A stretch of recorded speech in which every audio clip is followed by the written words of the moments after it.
noite a todos. Sejam sempre muito bem-vindos a essa casa espírita. Desejamos que todos sintam-se à vontade, que possamos acalmar a nossa mente, o nosso coração, para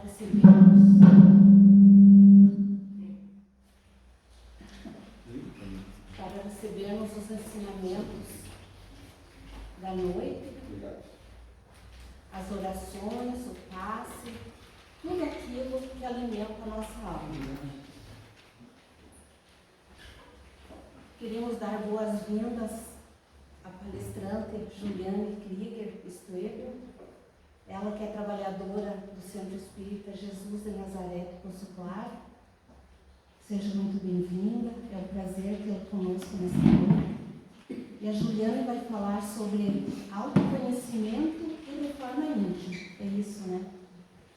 E eu vou iniciar com uma pequena mensagem do livro Momentos de Paz, que se encaixa no tema que a Juliane vai falar.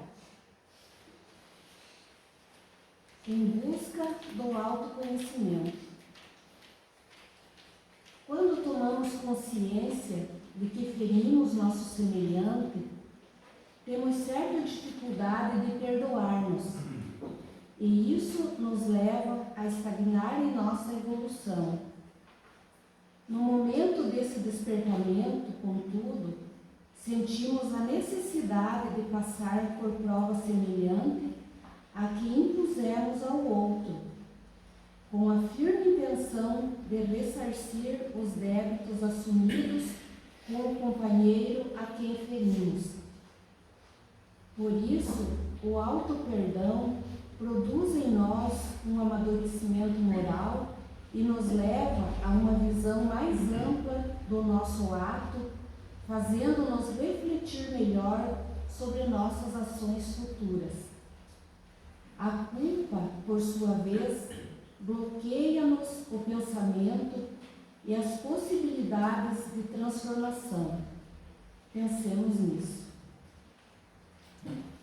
Então, nesse momento, nós rogamos a Jesus que nos envolva com a sua luz, com a sua paz, e damos início à reunião da noite de hoje. Eu passo a palavra para a Juliane, que Jesus te ilumine a espiritualidade e te inspire nas suas palavras.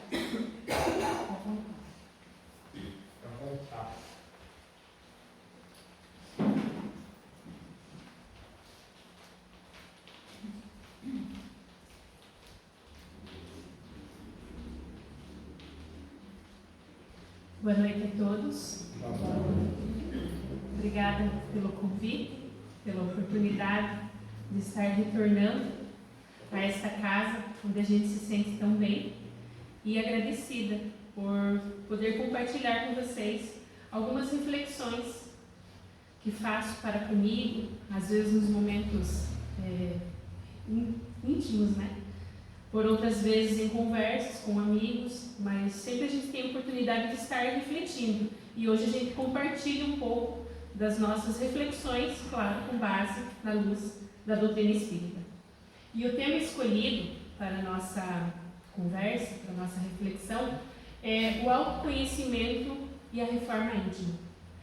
Pensando nesse tema, eu comecei a analisar e refletir que todos nós temos alguém que a gente admira, alguém que a gente se inspira, alguém que a gente reconhece por suas virtudes, por sua fé e até mesmo por alguns poderes espirituais, se podemos assim dizer. E acabamos, em outros momentos, santificando essas pessoas. E na hora que a gente santifica essas pessoas, a gente acaba se distanciando um pouco delas. Porque até mesmo os apóstolos, que são todos reconhecidos pela Igreja Católica, quando a gente vai estudar os escritos bíblicos, os evangelhos, a gente percebe que eles também cometeram erros. Mas a gente tem uma tendência, claro, A gente está tão envolvido numa sociedade que tem características budistas, muçulmanas, hinduístas, e ainda mais forte no Brasil e na América Latina, a influência e a predominância da Igreja Católica Apostólica Romana.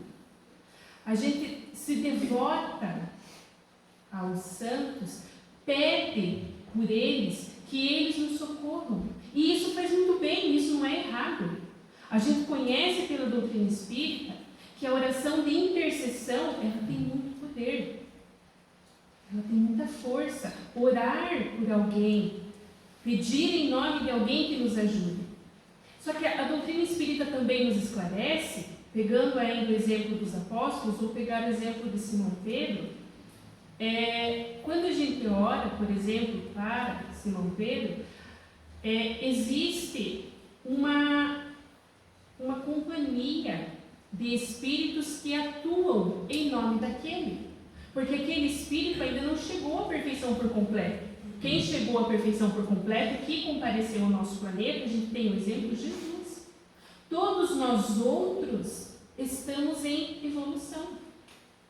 E quando a gente ora para alguém que já encontra-se na pátria espiritual para nos ajudarmos, às vezes aquela pessoa também já voltou ao planeta Terra, já está encarnada no meio de nós, mas não vai deixar de ter efeito, porque tem a equipe que vai continuar atuando. E nessa reflexão, eu parto com 3 perguntas, trazidas por Terezinha Oliveira no livro Quando o Espiritismo Fala. Quem será que pode ser santo? Será a santidade uma predestinação? Não, mas eles estão muito à frente de nós. Será que é um privilégio de poucos escolhidos? Você vai reencarnar na Terra e você vai nascer lá para ser santo. Será? Aí vem os nossos questionamentos para que a gente amadureça esse pensamento. E Terezinha Oliveira, ela nos esclarece que Deus, Ele não cria seres privilegiados. Todos nós fomos criados simples e ignorantes, iguais, com oportunidades de evoluirmos. Alguns irmãos aproveitam as oportunidades e avançam mais rapidamente. Erram, se arrependem, se auto-perdoam, como foi dito na mensagem, e esse processo, cada um tem o seu tempo, mas ele dói, e evoluem e avançam. Outros irmãos, eles erram, a consciência quer despertar, justifica, continua errando o mesmo erro, e erra, e tropeça, e justifica, e erra, e às vezes passa uma vida, passa um dia, passa uma semana, um mês, sem às vezes ter avançado. Todos nós fomos criados iguais, todos nós temos oportunidades. Alguns aproveitam, outros, cada um a sua, porque nós temos o livre-arbítrio. E junto com o nosso livre-arbítrio está a lei de ação e reação, de causa e consequência. Conforme a minha escolha, automaticamente vem a minha consequência. A minha consequência pode vir amanhã, daqui a 1 ano, daqui 10 anos, na minha próxima encarnação, nas minhas próximas outras ainda encarnações. Mas a consequência vem. Felizes de nós, ou avançaremos mais rápido, quando nos dermos conta, quando nos avaliarmos, quando percebermos que as nossas ações às vezes nos seguram, porque nada na natureza retrograda. Ou você fica estacionado, ou você avança. Mas voltar atrás a gente não volta. Isso é uma lei da ciência, da física e, consequentemente, é uma lei da natureza, é uma lei de Deus. Será que os santos deixaram de existir? Não. No nosso meio, entre nós, ainda existem pessoas boas, dotadas de virtudes, exemplos de fé e até com poderes espirituais. Vivem aqui, no meio de nós, lá fora na sociedade, dentro ou não de igrejas. E entre nós, espíritas, nós também tivemos no passado admiráveis exemplos de vida, como Eurípides Barçanufo, que viveu lá em Sacramento, Minas Gerais. Foi um médium receitista e curador. apresentava fenômenos de desdobramento e aparecimento à distância. A época que Eurípides Barçanufo viveu aqui no Brasil, não se tinha meios de transportes rápidos e eficientes como nós temos hoje. Era carroça, era cavalo, a pé. E como ele era um médium renomado, muito conhecido, as pessoas que precisavam de socorro iam até ele, ou, quando não estavam em condições, mandavam um mensageiro até ele. Em uma certa feita, a pessoa estava precisando de ajuda e ela não tinha como sair de sua residência para buscar auxílio até a residência de Eurípides Barçanufo. Então ela manda um mensageiro. E o mensageiro vai e percorre toda aquela distância. E quando ele chega até lá e pede socorro para Eurípides Barçanufo, ele diz assim: eu acabei de atender. Mas como? Se eu fiz o percurso mais rápido, vindo mais veloz que eu pude, pegando os atalhos conhecidos, ele tinha essa capacidade mediúnica. Seu corpo ficava ali, em desdobramento ele aparecia em outro lugar e assim realizava algumas curas. Grande inspiração para nós, em nossos dias, querermos almejar a chegar um dia como ele chegou, porque Eurípides Barçanufo também foi criado simples e ignorante. Também aproveitou algumas oportunidades na vida e viveu muitas existências. Continua reencarnando. Talvez não aqui na Terra, mas nós também temos exemplos no meio espírita.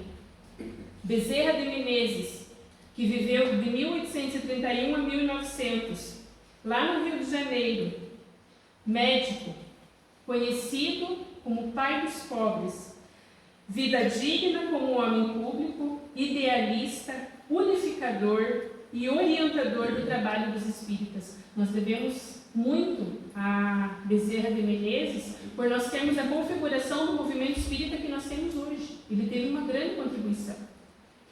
Bezerra de Menezes, na época que ele viveu, o sistema de saúde do SUS ainda não estava instalado no Brasil. Isso veio 80, quase 90 anos depois. Quem tinha condições de ir consultar, quem tinha dinheiro, quem podia consultar com o médico e ainda depois ir à farmácia e comprar o medicamento necessário? As pessoas que tinham condições, as pessoas que tinham recurso. Mas Bezerra de Menezes, ele tinha um grande amor pelo próximo. E ele atendia as pessoas, mesmo não tendo condições, dizendo outra hora você acerta, outra hora você não vai. E essas pessoas que eram atendidas, muitas vezes, ele receitava, elas iam até a farmácia, ou tinha só o remédio da consulta, ou tinha só o remédio da farmácia, ou não tinha nenhum dos dois. E muitas receitas foram atendidas ao povo, marcando na conta de Bezerra de Menezes. Ao ponto de um dia ele dar o seu anel de formatura para quitar aquela dívida, não dele, mas dele ter atendido os seus semelhantes.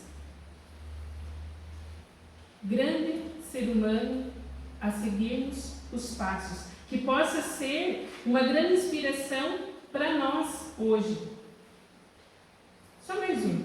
Chico Xavier, de 1910 a 2002. Médium mineiro, um exemplo de desprendimento e trabalho, e os mais de 400 livros que ele psicografou tornaram ele famoso mundialmente. Quem não conhece ou quem nunca ouviu falar sobre Chico Xavier? Mas o que a gente precisa saber? Eles precisam ser idolatrados? Eles querem? Eles estão aqui para isso? Não. Que a gente possa se inspirar em pessoas que já passaram por aqui, pessoas que estão ao nosso redor, para que a gente queira avançar, para que a gente queira evoluir e chegar nesse ponto ou além. Porque condições, nós vamos perceber que todos nós temos. Eles não eram pessoas predestinadas. E eles não foram exemplos de completa perfeição. Nessa questão aqui, os apóstolos, voltando ainda, basta a gente lembrar Pedro. Pedro negou Jesus. Tomé duvidou que era o Cristo que tinha, após ter sido crucificado, aparecido, nos dando a prova que a vida continua após a morte. Tomé duvidou das capacidades de Jesus. Está registrado no Evangelho. E por isso ele foi menos. Foi considerado uma pessoa inferior? Não. Porque eles não desistiam. Eles também cometeram erros. Nem sempre estavam perfeitos. E reconhecendo o seu erro, eles não desanimaram. Quando a gente começa a avaliar e perceber, falo por mim, que a gente é um ser tão pequeno ainda, às vezes a gente dá uma desanimada. Puxa vida, eu queria ser tanta coisa e aqui foi uma coisa tão simples, né? Não avancei quase nada, né? E a gente dá uma desanimada. Mas que a gente possa se inspirar nos apóstolos, porque mesmo eles demonstrando, eles não estavam ali para esconder, né? Mesmo Pedro demonstrando muitos momentos de irritabilidade, ele não desistiu de seguir o chamado do Cristo. Ele não desistiu de seguir o convite. Ele continuou insistindo, batalhando com ele também, em favor do seu semelhante. Eles não estavam certos em tudo e sempre. E aqui eu trago o exemplo de Saulo, que mais tarde, passou a se chamar Paulo. Paulo, por exemplo, ele dizia que Jesus ia voltar imediatamente ao nosso mundo. Ele acreditava assim, ele falava assim. E também Paulo dizia que a mulher não podia falar dentro da igreja. Estavam certos o tempo todo? Não. Cada figura viveu no seu tempo conforme a cultura do seu povo, que foram adequadas ao meio e à época em que eles viveram. Mas, apesar de tudo, que vidas dignas e úteis, que grandes e admiráveis exemplos. E assim nós também, se quisermos, podemos avançar mais ou menos rápido. Mas aí vocês podem me perguntar, assim como Sidney Fernandes perguntou no livro Ser Feliz é uma Decisão, mas como ser feliz diante de um mundo agressivo, egoísta? Mas é possível ser manso e humilde perante tanto orgulho, perante a vaidade? Bem, eis o convite para que a gente possa estender as nossas ações. E para isso, o próprio Sidney ele aponta algumas sugestões de como agir diante dessa situação que a gente vive no mundo hoje. Nos revestindo com bondade, mas junto com a bondade, de muita prudência e energia, sem vacilar e sem fraquejar. A exemplificar o bem constante e a resistência construtiva contra o mal, conhecendo as consequências que os impulsos de agressividade provocam. Bom, a agressividade, o que ela traz? Ela traz a infelicidade no lar, desentendimento profissional, discórdia na sociedade, atritos entre os indivíduos, até guerras. Começam de um impulso, de uma ação agressiva. E confusão no mundo. Se a gente sabe que toda a nossa agressividade provoca e traz tudo isso, por que insistir em manter a agressividade dentro de nós? Por que não batalhar e querer diminuir até o ponto de extinguir? Porque essa agressividade, ela traz sofrimento para mim. Às vezes eu posso nem perceber que estou sendo agressivo. Aí vem o convite para a gente se autoavaliar. E claro que a reencarnação, com as voltas que a vida vai dando, os resultados das nossas escolhas, do nosso comportamento, das nossas mentiras, elas retornam, elas voltam para nós. Como se fosse uma lixa grossa, que vai aparando essa casca dura que a gente tem desses maus impulsos. E isso vem por meio do quê? Dores, limitações, distúrbios, fragilidades físicas, nos convidando, forçando a viver de acordo com a lei de Deus.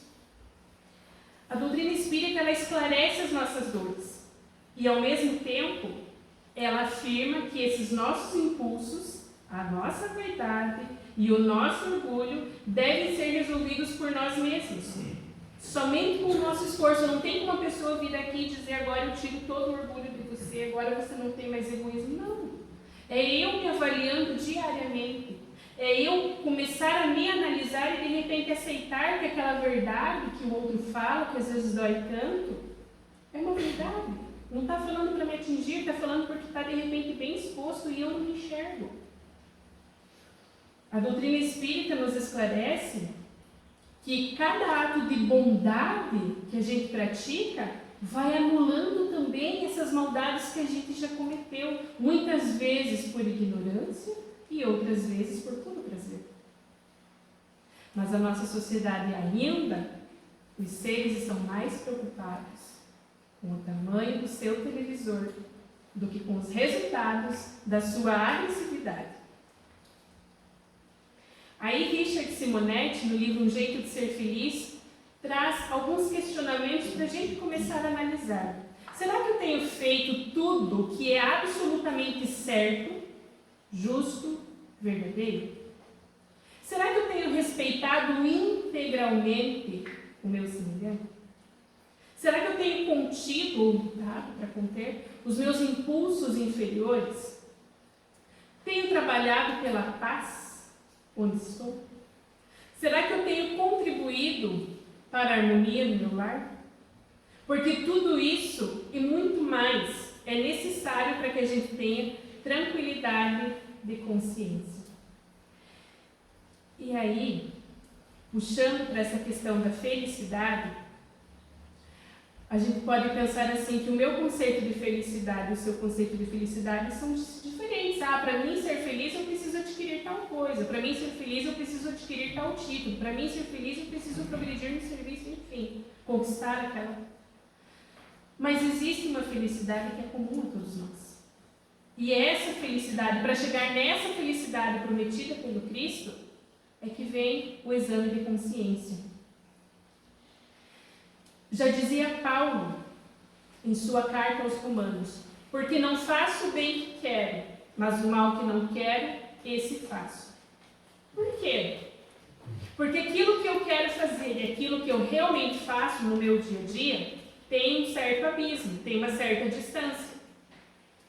Mas por que existe essa distância? Por que aquela pessoa que eu penso que sou, às vezes não é realmente a pessoa que executa as ações diariamente? Porque a gente não se conhece. Porque a gente não se avalia.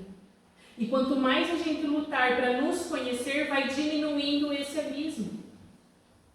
A gente ainda comete erros que a gente acha ou pensa que jamais vai cometer. Não, isso aqui eu não faço mais.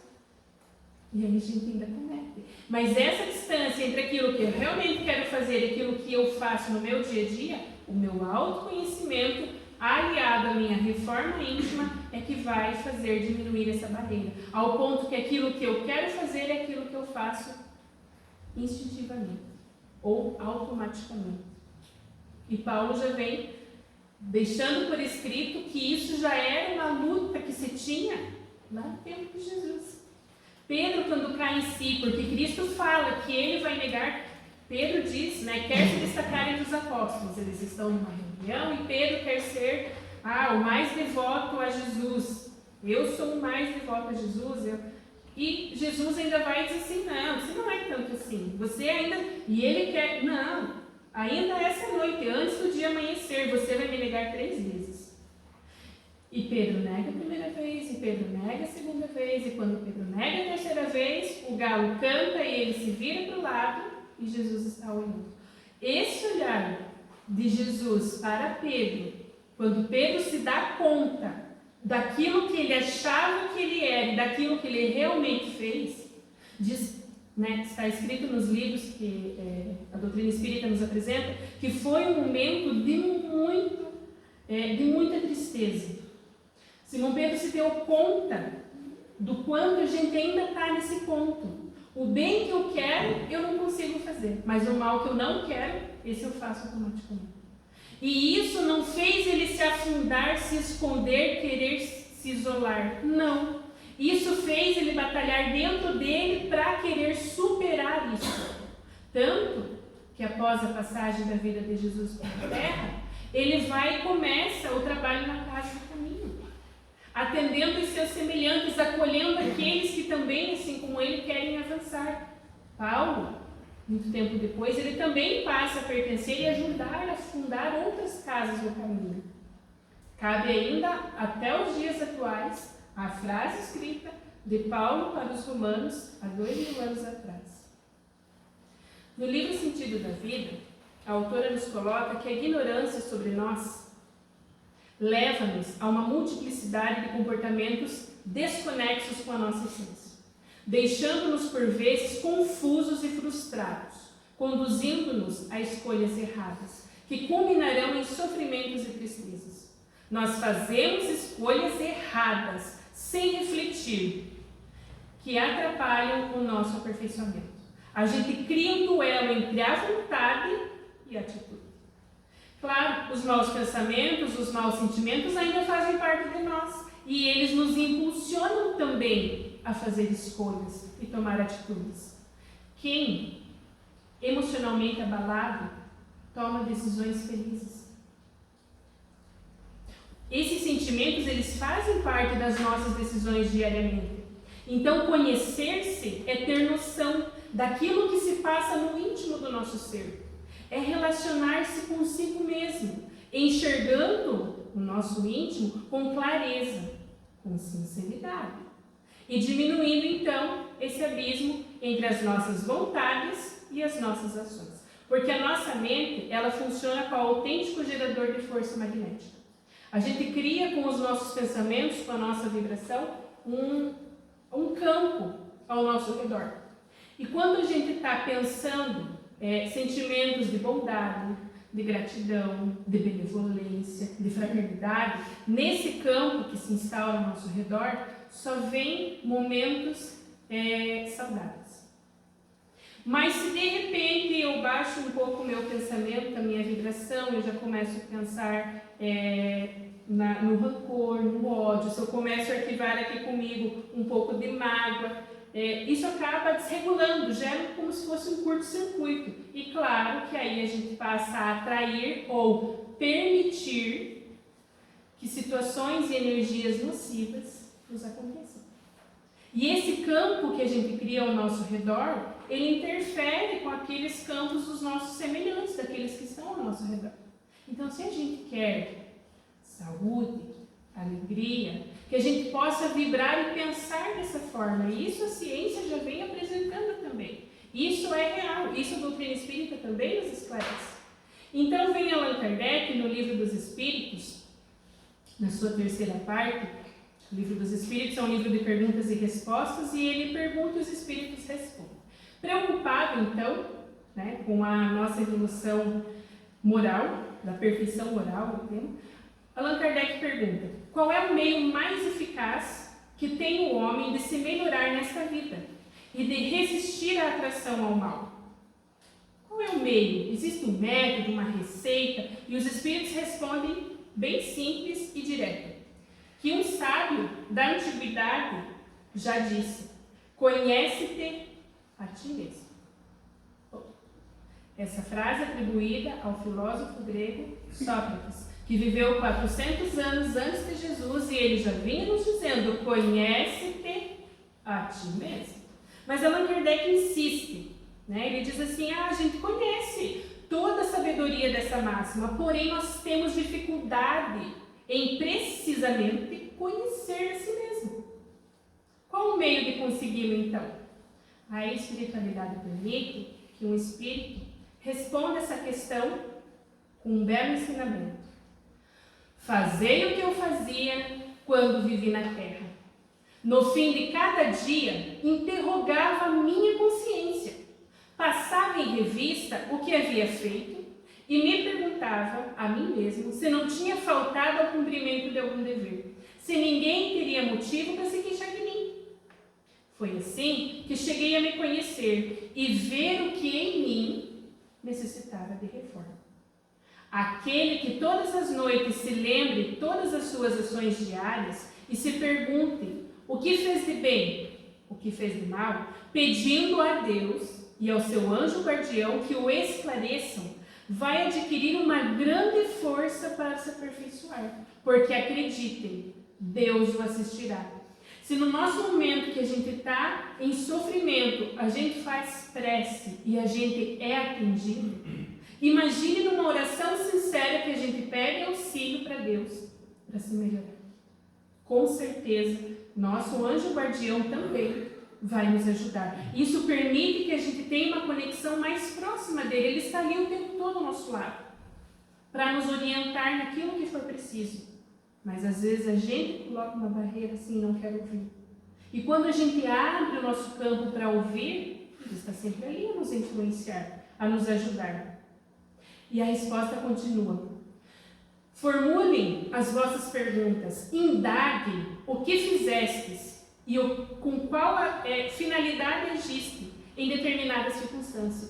Se fez alguma coisa que de repente no outro você estaria censurando. Censurareis nos outros. Se praticar uma ação que não ousareis confessar, eu fiz isso aqui, mas eu não tenho coragem de falar para ninguém. Avalie a sua consciência. Perguntai ainda isso. Se aprovesse a Deus me chamar nesse momento, se eu voltasse à pátria espiritual, onde nada fica escondido, nesse momento, será que eu teria que temer o olhar de alguém?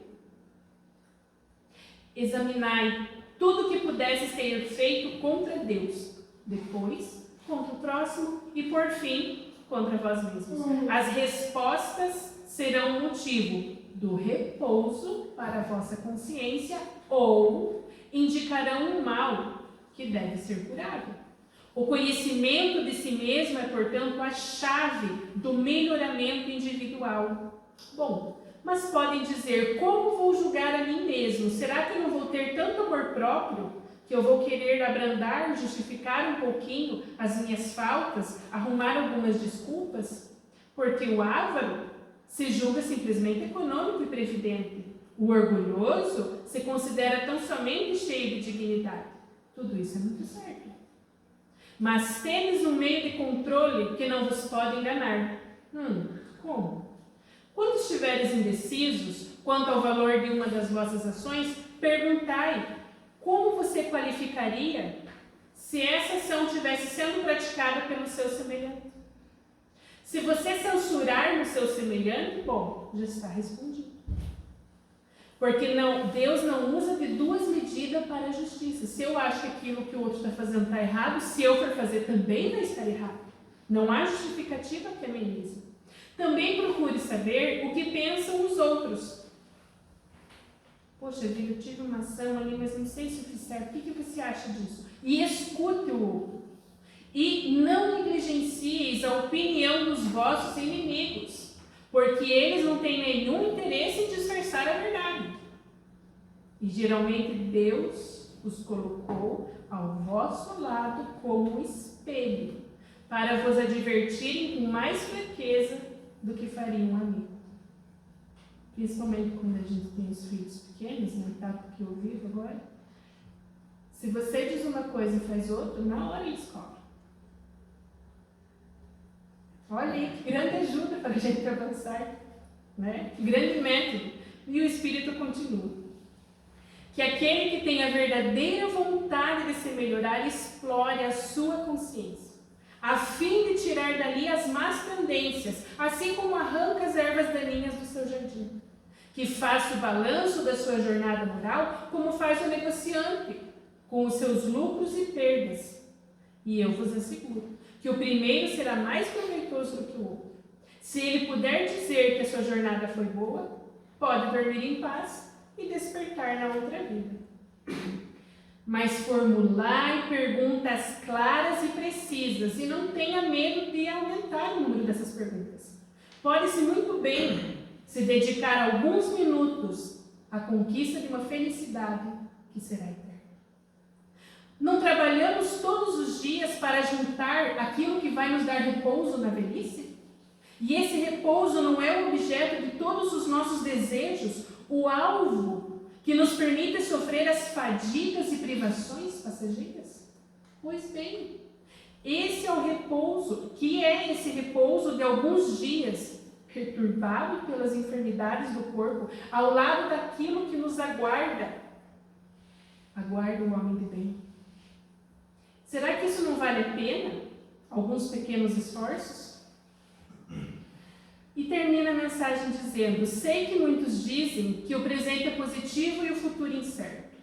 Ora, aí está precisamente o pensamento que fomos encarregados de destruir em vossas mentes, pois desejamos fazer-vos compreender esse futuro, de maneira que nenhuma dúvida possa restar em vossa alma. Exemplo, resposta, Santo Agostinho. Uma fórmula que já foi escrita há mais de 100 anos. E ela ainda dá muito certo. Basta a gente querer aplicar. De repente lembra hoje, amanhã, aí vem o final de semana e dá uma esquecida, na outra semana lembra de novo. Mas insista, não desista. Assim, essa é a chave do exemplo que nós tivemos daqueles que santificamos no passado. Eles não desistiram. Porque quando a gente faz essa análise da nossa consciência, dói. Não é uma coisa muito agradável, porque nós ainda não somos flores que se chegam. Dói. Mas o importante é alavancar, é não desistir e principalmente pedir auxílio. Porque também está no livro, no livro dos Espíritos. Qual é a soma de felicidade comum a todos os homens? A felicidade consiste em posse do necessário, consciência tranquila e a fé no futuro. E a nossa consciência só vai estar tranquila quando a gente fizer essa autoanálise e a resposta ser positiva ao ponto que a gente pense: se fosse para mim desencarnar hoje, estaria tudo bem. Eu iria feliz, porque não tenho nada para temer, nada a esconder. Por onde começar? Algumas mensagens nos inspiram, como no livro Pequenas Atitudes. Querer, fazer, inovar. Porque se a gente não quer, nem guindaste nos arranca da cama cedo. Se a gente não tem motivação, se a gente não tem algo para propor naquele dia, não faz. É fazer, é começar, por menor que seja. E por vezes será necessário inovar. Por vezes será necessário quebrar toda uma rotina já pré-estabelecida. Porque todos os confortos que nós desfrutamos hoje é porque alguém lá no passado inovou. Por vezes foi criticado, mas ele inovou. Ele quis fazer diferente da forma como já estava acontecendo. Como nos inspirar? Pelas obras. Olha os personagens, além desses que eu apresentei, com certeza muitos outros que cada um tenha consigo que admire. Olhe-os com admiração, não para o personagem que a pessoa precise, mas para nos alavancar. Devagar, mas sem desistir. Porque quando a gente está lá sofrendo, a gente pede para que Jesus venha até nós. Mas será que a gente consegue ir até Ele? Porque é muito cômodo eu pedir Jesus venha até mim. Mas eu levantar do meu lugar, me esforçar e querer ir até Ele, também faz parte do processo de alcançar a felicidade. E o Evangelho no lar. A proteção, o momento de conversa, que nós podemos estabelecer um diálogo com Deus e fortalecer dentro de nós essa vontade de querer evoluir. O livro Jesus no Lar, psicografia, Chico Xavier, pelo Espírito Nélio Lúcio, ele traz várias mensagens que aconteceram na época de Jesus, na casa de Simão Pedro. Ao anoitecer, lá em Cafarnaum, ele se reuniu na casa de Pedro. Cristo fazia leitura de algumas passagens do Evangelho e depois eles conversavam sobre aquilo.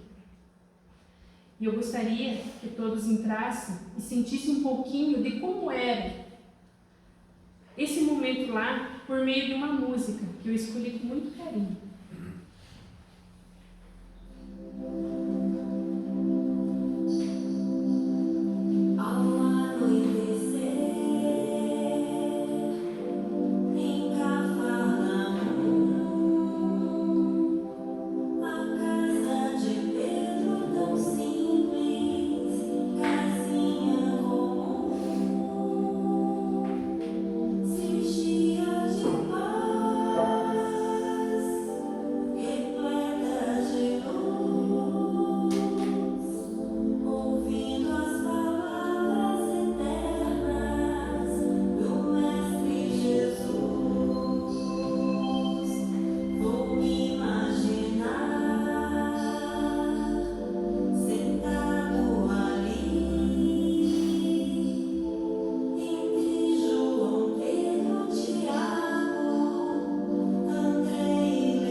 nos deu exemplo de nos reunirmos à noite, fazer algumas leituras edificantes, uma vez por semana. A doutrina espírita nos orienta, pode ser feito mais, para que a gente fortaleça em nós a vontade de querer evoluir, pedindo a proteção do nosso lar, porque nós ainda não temos todo esse poder de nos afastarmos sozinhos das influências do mal, das influências menos positivas. E, para finalizar, eu vou trazer uma mensagem só desse livro, que está intitulada Os Instrumentos da Perfeição. Então, naquela noite, Simão Pedro trazia à conversação o espírito ralado por extremo desgosto. Agastara-se com parentes descriteriosos e rudes. Um velho tio acusara-o de dilapidador dos bens da família, e um primo ameaçara esbofetá-lo em via pública. Guardava, por isso, o semblante carregado e austero. Quando o mestre leu algumas frases dos sagrados escritos, o pescador desabafou. Descreveu o conflito com a parentela e Jesus o ouviu em silêncio. Ao término do longo relatório afetivo, indagou o Senhor: e o que fizeste, Simão, ante as arremetidas dos familiares incompreensivos? Sem dúvida, reagi como devia, respondeu o apóstolo veemente. Coloquei cada um no seu próprio lugar. Anunciei sem rebuços as más qualidades que eles são portadores. Meu tio é raro exemplar de sovinice, e meu primo é mentiroso contumaz. Provei, perante numerosa assistência, que ambos são hipócritas, e não me arrependi do que fiz. Mestre refletiu por minutos longos e falou compassivo: Pedro, que faz um carpinteiro na construção de uma casa? Naturalmente trabalha, respondeu irritado. Com o quê? Tornou o amigo celeste bem-humorado. Usando ferramentas. Após a resposta breve de Simão, o Cristo continuou: as pessoas com as quais nascemos e vivemos na terra são os primeiros e mais importantes instrumentos que recebemos do Pai para a edificação do reino do céu em nós. Quando falhamos no aproveitamento deles, que constituem elementos de nossa melhoria, é quase impossível triunfar com recursos alheios, porque o Pai nos concede os problemas da vida de acordo com a nossa capacidade de resolver. A ave é obrigada a fazer o ninho, mas não lhe é pedido outro serviço. A ovelha dará a lã ao pastor, no entanto, ninguém lhe exige o agasalho pronto. Ao homem foram concedidas outras tarefas, quais sejam as do amor e da humildade, na ação inteligente e constante para o bem comum, a fim de que a paz e a felicidade não sejam mitos aqui na terra. Os parentes próximos, na maioria das vezes, são o martelo, o serrote, que podemos utilizar em benefício da construção do templo vivo e sublime, por intermédio do qual o céu manifestará em nossa alma. Enquanto o marceneiro usa suas ferramentas por fora, cabe-nos aproveitar as nossas por dentro, em todas as ocasiões. O ignorante representa para nós um campo de benimerência espiritual. O mal é o desafio que nos põe a bondade à prova. O ingrato é um meio de exercitarmos o perdão. O doente é uma lição, a nossa capacidade de socorrer. Aquele que bem se conduz em nome do Pai, junto de familiares endurecidos ou indiferentes, prepara-se com rapidez para a glória do serviço à humanidade, porque se a paciência aprimora a vida, o tempo tudo transtorno. Calou-se Jesus. Talvez porque Pedro tivesse ainda os olhos indagadores, e acrescentou serenamente: se não ajudamos o necessitado de perto, como auxiliaremos os aflitos de longe? Se não amamos o irmão que respira conosco os mesmos ares, como nos consagraremos ao Pai que se encontra no céu? Depois dessas perguntas, pairou na modesta sala de Cafarnaum expressivo silêncio que ninguém ousou interromper. E é com essa motivação, com esse sentimento de querer, de fazer, de não desanimar, que eu finalizo a nossa reflexão da noite de hoje. Muito obrigada e que Jesus nos abençoe. Obrigado.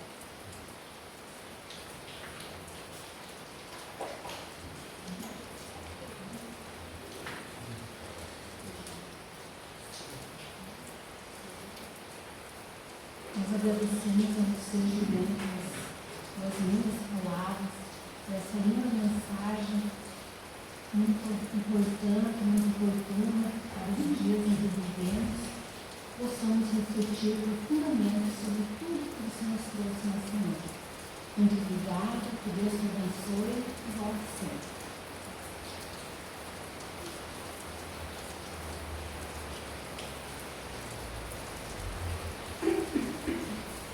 Nesse momento, eu convido a todos para que possamos fechar os olhos e levar o nosso conhecimento a Deus, a Jesus. E no momento dessa nossa oração, que cada um possa mentalizar as pessoas doentes que se encontram hospitalizadas, ou mesmo aqueles que se encontram em seus lares, se recuperando da enfermidade. Vamos mentalizar nossos irmãos que passam por dificuldades, tristeza, angústia, depressão, para que com a força do nosso pensamento e com a nossa oração, e a misericórdia divina, possamos levar até esses nossos irmãos as mais puras energias, para que eles possam receber e sentir-se bem, sentir-se curados, aliviados, restabelecidos da saúde física, moral e espiritual. Senhor Jesus, estamos orando neste momento por cada um dos irmãos aqui presentes nesta noite. Estamos orando por nossos familiares, pelos doentes do corpo físico e do espírito, e que possamos sentir a tua presença, sabendo que tu estás perto de nós, sendo nosso conforto e esperança. Agradecemos por ser a nossa verdadeira companhia, por nunca estarmos sozinhos. Tu destinaste anjos para olharem por nós e nos protegerem. Por isso, te pedimos, Senhor, fazei de nós instrumento da tua paz. Em vez da maledicência e do julgamento, permita-nos trazer o bálsamo do amor para os nossos corações. Em desanimados pelos sentimentos, ajuda-nos a esquecer e perdoar. Quando a dúvida desalinhar nossas emoções, libere-nos com fé. Quando não conseguirmos encontrar resposta para nossos questionamentos, deixe-nos conhecer a tua esperança maior. E quando não enxergarmos o caminho, traga a tua luz para a nossa escuridão. Que possamos nesse momento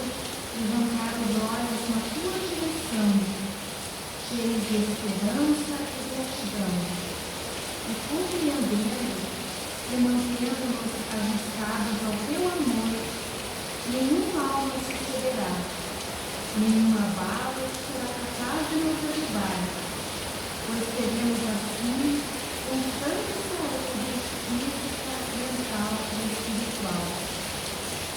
Agradecemos, Senhor, a presença de nós ser faz da tua força, o que nos eleva o coração e nos sustenta o pensamento na mais alta compreensão. Obrigada, Jesus. Que assim seja. Vamos iniciar.